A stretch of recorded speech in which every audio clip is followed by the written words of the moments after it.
आजच डाउनलोड करा आणि तुमच्या आवडत्या मालिकांचा आनंद लुटा।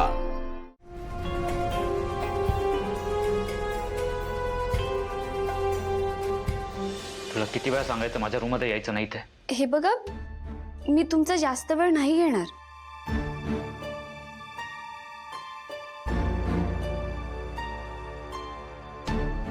मला तुला 1 मिनिट सुद्धा द्यायचं नाहीये, मला काही बोलायचं नाही।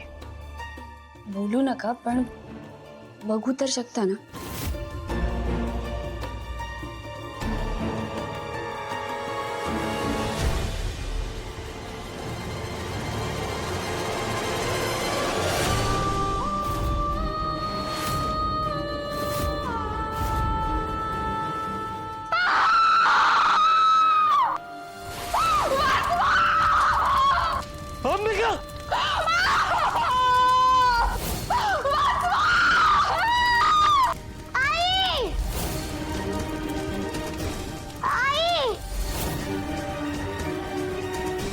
हे बघा, तुम्हाला त्रास व्हावा म्हणून मी हे चित्र दिलेलं नाहीये।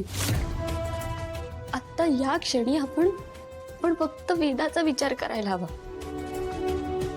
तिच्यासाठी म्हणून तुम्ही दुसरं लग्न करायला तयार झालात ना? मला माहितीये तुम्हाला असं वाटतं की मी तुमचा विश्वासघात केला, पण मलाही तसंच वाटतं की मी माझं कर्तव्य पूर्ण केलंय। फक्त लग्नात काय घडलं, का घडलं, बरोबर आहे की चूक हे काळच ठरवेल, पण तोपर्यंत आपण आपला विचार न करता वेदाला काय वाटतं हा विचार केला पाहिजे। माझी अशी अपेक्षा नाहीये की तुम्ही मला पत्नी म्हणून मिरवावं किंवा तो मान मला द्यावा, नाही।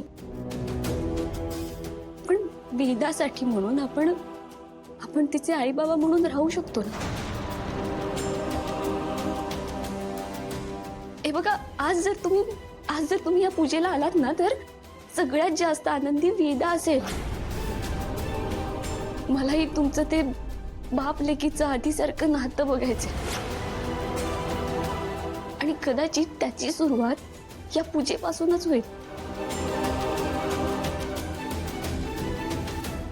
माझ्यासाठी नको, पण वेदासाठी म्हणून तुम्ही या पूजेला यायला हवं।